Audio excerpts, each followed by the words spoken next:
If you want to get a chance to win one Express Supply Pass or one Nameless Honor, which is the Battle Pass in Honkai Star, definitely make sure to subscribe to the channel. As I'm hitting 1,000 subscribers, I will give away one of each of those items either live on stream on twitch.tv/RayGotchaGaming or on my YouTube channel. Further details will be announced as we do hit that subscriber check mark. And as you already can see here, I am already at 992 subscribers. So only 8 subscribers are missing. So by the time the video is live, it could be that it already happened, but still though, you need to be subscribed to take part in the giveaway. Also, I want to take that opportunity to point you guys to my YouTube short section. As you can see, I try to upload a YouTube short section every day. There will be a short break between mid-September and early October, but I will still try to continue to do that. And yeah, with that out of the way, let's get into the topic of today's video.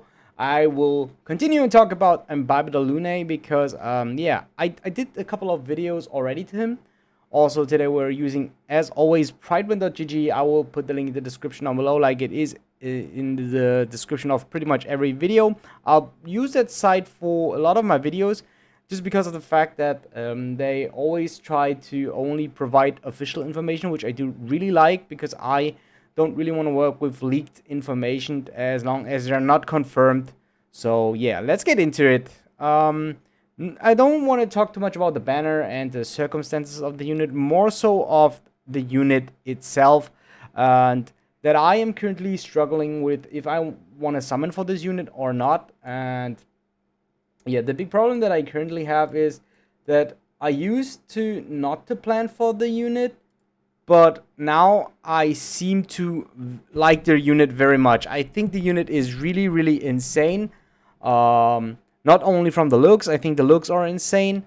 And besides that, I think that the unit also overall has highly good potential. So if we just go over like pros and cons on pridewind.gg, the unit has incredibly high damage and burst potential, great single target and blast AoE, excellent base stats, minor traces make hitting breakpoints easier, flexible playstyle to account for skill point usage, and plenty 4-star and 5-star support options. The negative sides on this unit is extremely high skill ceiling, make him hard to maximize. All-in playstyle is extremely selfish and skill point hungry, thus limiting team options. All his teams require a great deal of fine-tuning, requires looking ahead to make the most of the team's limited resources. With how the battle IE works, his teammates will steal his skill points when played on auto, so manual gameplay is suggested to achieve his full potential.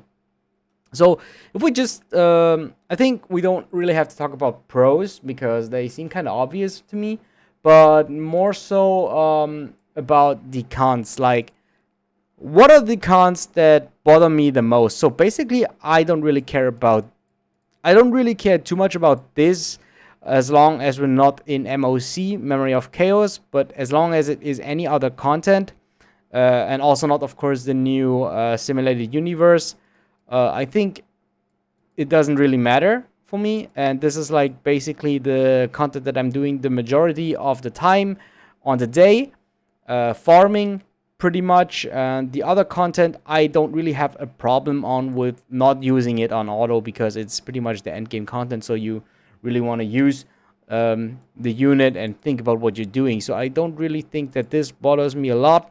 Requires looking ahead to make the most of the team's limited resources. Also don't really I also don't really be bothered by this, just because of the fact that I think being the unit with the highest damage potential in the game has to sacrifice certain things. I think there shouldn't be a perfect unit, but Dan Heng is like really insanely good in what he is doing. Usually I don't really like units that only provide damage, because I'm more a fan of utility. I like if a unit is flexible, can do multiple things, or provide something for the team that is very important. But the exception that I would make, if a unit is also exceptionally good in that thing that the unit is mainly doing. So for Dan Heng, for example, his main purpose, of course, is doing damage. And I do think he is exceptionally good. He's not only exceptionally good, I think he is like by far the best in what he is doing. I don't really think that there is currently a unit that is close as good as Dan Heng, just in terms of damage. Like, we don't talk about utility, team comps, and stuff, but just in terms of raw damage, I do believe currently Dan Heng is the most insane unit in the game. So that's why we have to take some cons here. For example, also, this is something that bothers me a little. All in place are extremely selfish and skill point hungry, so this is something that I've disliked very much. This was the main reason when I read Dan Heng for the first time that I didn't want to summon for him.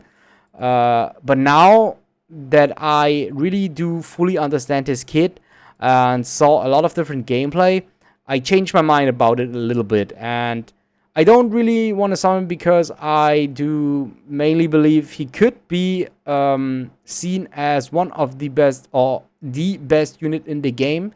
Um, Besides, of course, all the defensive units. So at least in terms of offensive units, I think he is the best unit in the game. On par with that could be Blade. Not in terms of damage, but overall, I really like Blade as one of the best units here in terms of damage. But we also have to keep in mind that the next unit is Fushuan, which will be a preservation character. But after that, we will get 2 more new DPS characters, Jingliu and Topa.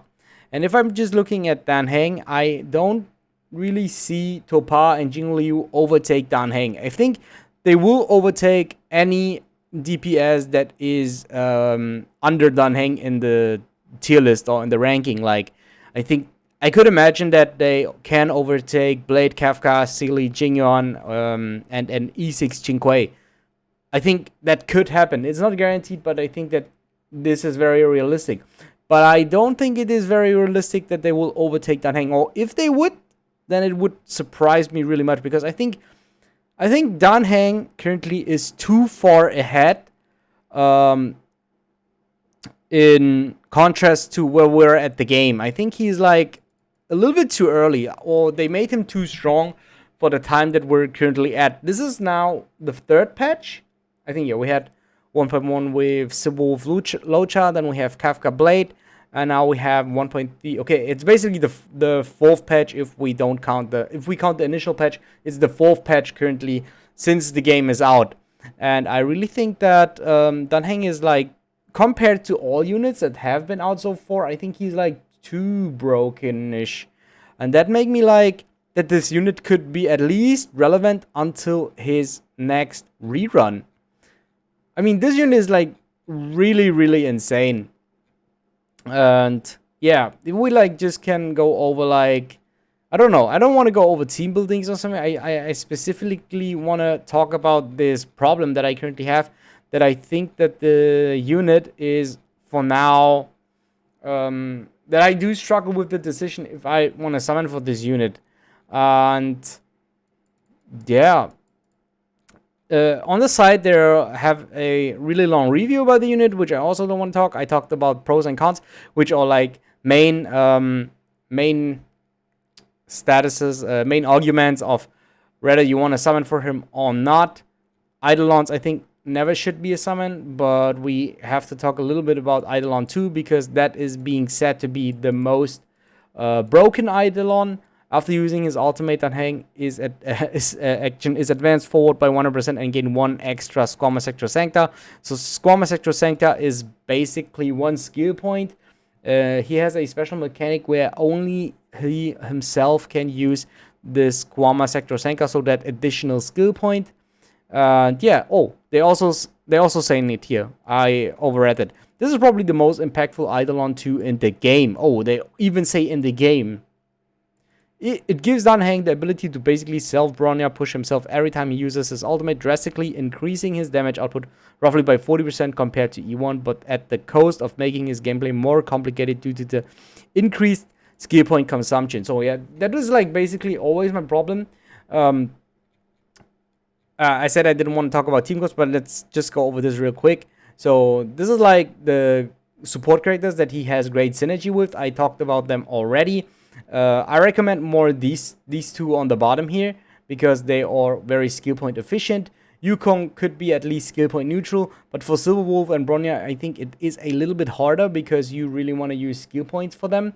Of course, they will increase the damage, and, don't get me wrong. It is the right way if you want to maximize your damage to use a Bronya, of course, to use Bronya and Silverwolf even combined.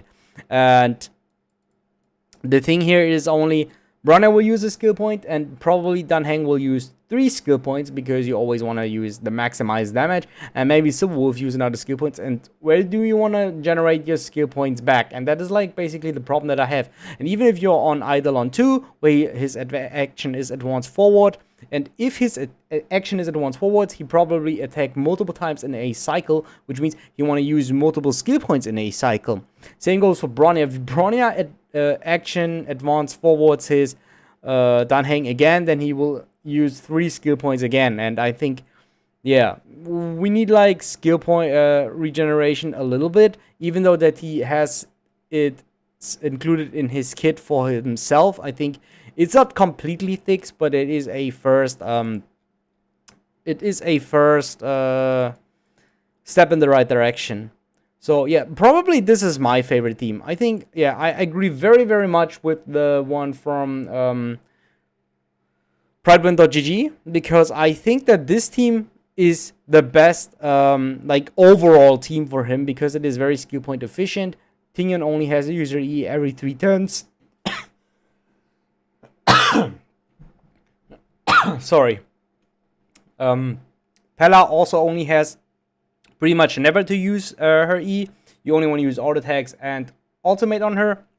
Same goes with Lodja. Also, you always only want to use ultimate and auto attack. So basically these two will always generate skill points for that thing, and she will at least be skill point positive. So she will be generating skill points in the rounds where she doesn't use her E, which will be like the majority of times, because you only have to use the E every 3 turns. Yeah. Also, they have the note here. Pella can be replaced by an E6 Yugong, and Lodja can be replaced by Japot or Bailu. But with Bailu, you may need to use some skill points to heal, so be aware of that. Yeah.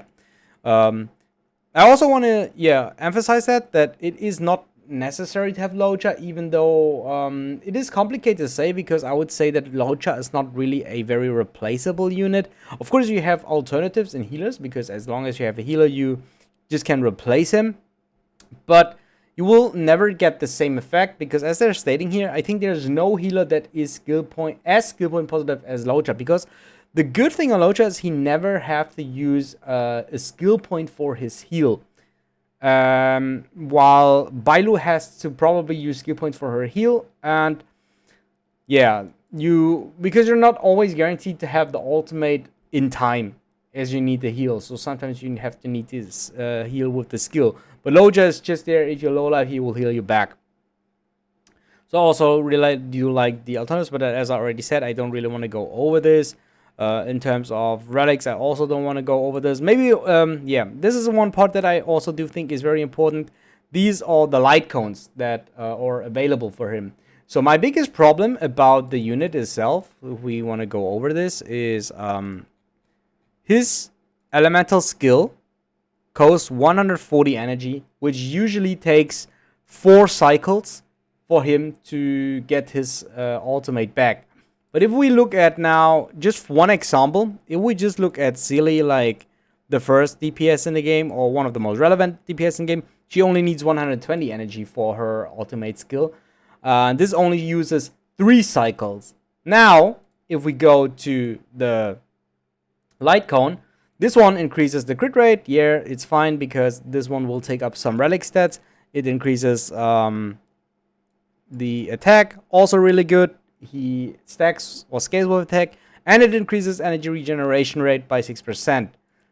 And the bad thing, I think, is that this is exactly the threshold that you do need to get back into a 3 cycle ultimate skill. So basically what they were doing here is you will be able to get into a 3 cycle ultimate skill just by buying his weapon. So they made a problem on him, and they fixed it with that. I mean, I can understand that they made a small problem on the unit just because he is so insane, but I don't like that they handled it really much like this. They gave him this energy regeneration stat on a paywall. So basically this unit is not really free-to-play friendly in that term. But overall, of course, you still have alternative weapons for that unit. I am pretty sure after his signature weapon, this is the best alternative that you can have. I think this is the one from Herta's shop.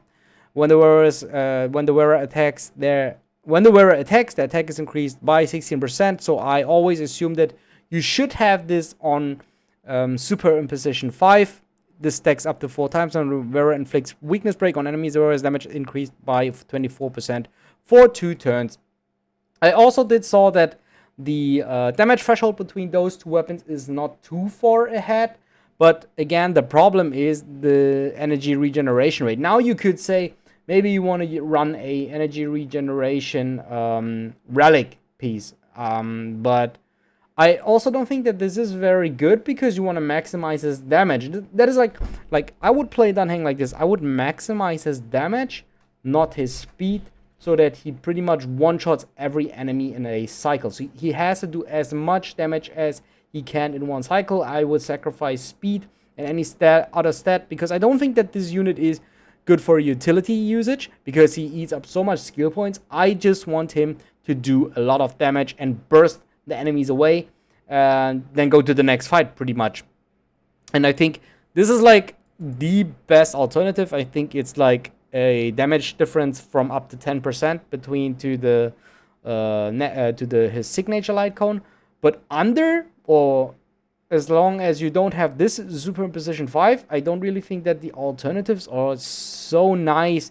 I mean, yeah, you have Under the Blue Sky, which is a 4-star light cone, 32% attack, and of course 24% crit for 3 turns. But yeah, this is like only a stat stick. It's like decently good, I think, but I don't really agree with liking this weapon.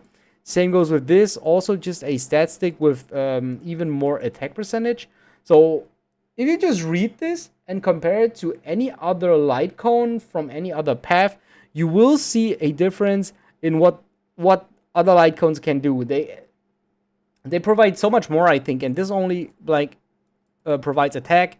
Attack has a diminishing return, which means that up to a certain point, attack doesn't have the same value as it has before. So you don't want to stack it to infinity. That's why I think this one is still the best bet, because this one can increase the damage. Damage increasement is always better. I think this is still an okay-ish alternative, but like my problem is this, and I don't really want a energy recharge rope, and that's like pretty much my problem. So yeah, I still want to debate. So by the time the video was out, I think there's still 5 to 6 days left probably on the banner. But I will let you guys know in a video if I did summon for him, because I will probably do a summon video if I choose to summon for him. I'm still debating. It is a very hot decision. But yeah, hope you guys did enjoy today's video, and I see you guys next time. Bye.